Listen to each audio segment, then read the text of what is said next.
వరంగల్ రాజకీయాల్లో ఆ కుటుంబంలో పుట్టిన వారంతా ఎర్రబల్లులు అని మాజీ ఎమ్మెల్సీ కొండమురళి అన్నారు. ఈ మేరకు మంత్రి కొండ సురేఖ కార్యాలయంలో మీడియా సమావేశంలో మాట్లాడారు. ఆ కుటుంబమే దరిద్రమని, అందులో పుట్టిన వారంతా దరిద్రులే అని పరోక్షంగా ఎర్రబెల్లి సోదరులపై మండిపడ్డారు. డబ్బున్న ఒక ఆవిడ రాజకీయాలకు వస్తానని చెప్పడంతో వద్దని చెప్పానని పేర్కొన్నారు. తానే 70 కోట్ల రూపాయల భూమి అమ్ముకున్నానని చెప్పిన వ్యాఖ్యను వక్రీకరించాలని మండిపడ్డారు.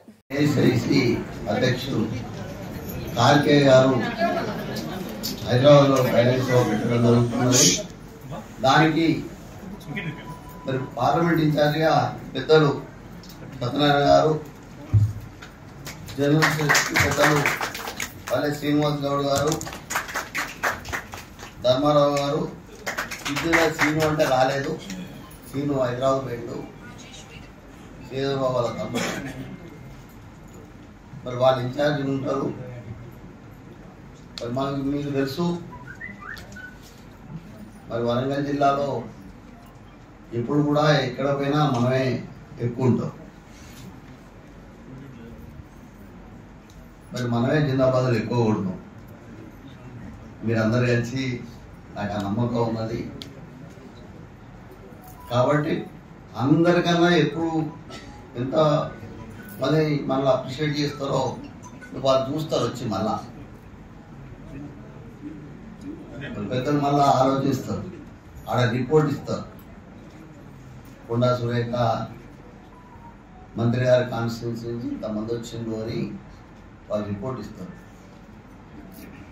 మరి దాన్ని దృష్టిలో పెట్టుకొని మరి వెహికల్ విషయంలో నేనే అరేంజ్ చేస్తా. ఈ భోజన కార్యక్రమం అంటే మా నవీన్ చూసుకుంటాడు, మంచి చెడంతా.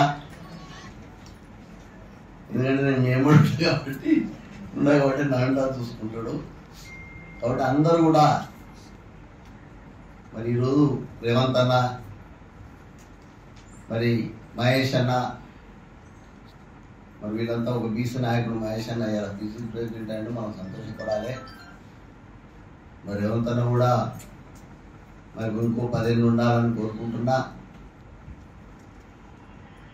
కంపల్సరిగా మళ్ళా 10 ఏళ్ళు మనం ఉండాలంటే మనకు నాయకత్వ లక్షణాలు ఎక్కువ ఉండాలి. ఇప్పటికి ఉన్నాయి. ఎవడో ఏదో చెప్తాడు, దానికి భయపడి ఎందుకో పోయేది లేదు. నేను నాకు ఐటీ అని ఇచ్చిండు, ఆ సన్యాసి తెలియదు. ఇప్పుడు నేను పోయింది ఎక్కడికి, వయసులో దానికి పోయినప్పుడు అక్కడ ఆ సత్రం 10 ఏళ్ళ బట్టి 20 ఏళ్ళ బట్టి వేరే వాళ్ళు ఆక్యుపై చేసుకున్నారు. 10 కోట్ల రూపాయలు తింటున్నప్పుడు నేను పోయినా, వాళ్ళతో మాట్లాడినా, వాళ్ళకి తాళం చేతులు వాళ్ళకి పిచ్చి. వాళ్ళు బాగా సంతోషపడే ఉన్నదంటే పైసలు ఉన్నామే.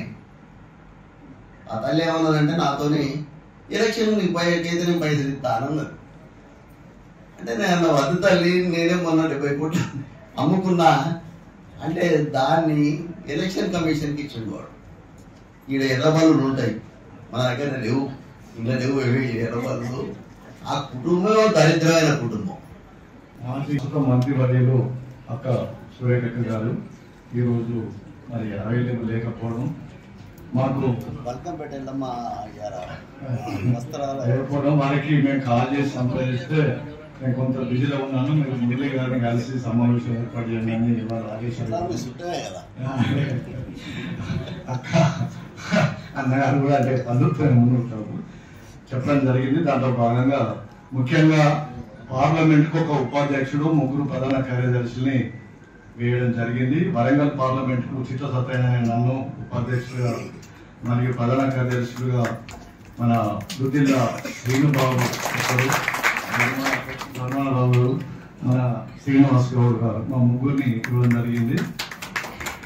ఈ ఇన్ఛార్జ్ వ్యవస్థ ముఖ్య ఉద్దేశం ఏంటంటే కాంగ్రెస్ పార్టీని గ్రామ స్థాయి నుంచి బలోపేతం చేసి రేపు రానున్న సంస్థాగత ఎన్నికలలో, స్థానిక సంస్థలలో కాంగ్రెస్ పార్టీ సర్పంచ్ నుండి జెడ్పీటీసీ వరకు, ఎంపీటీసీ, జెడ్పీటీసీ, కార్పొరేటర్లు, ఇవన్నింటినీ కూడా మనం ఎక్కువ స్థానాలు గెలుచుకున్నట్లయితే ప్రభుత్వ పరంగా వచ్చే సంక్షేమ కార్యక్రమాలు ఏవైతే అభివృద్ధి ఉంటుందో అది మన కార్యకర్తలకు కానీ ప్రజలకు కానీ పేద ప్రజలకు కానీ మన ద్వారా చెందుతుంది అని చెప్పి ముఖ్య ఉద్దేశము.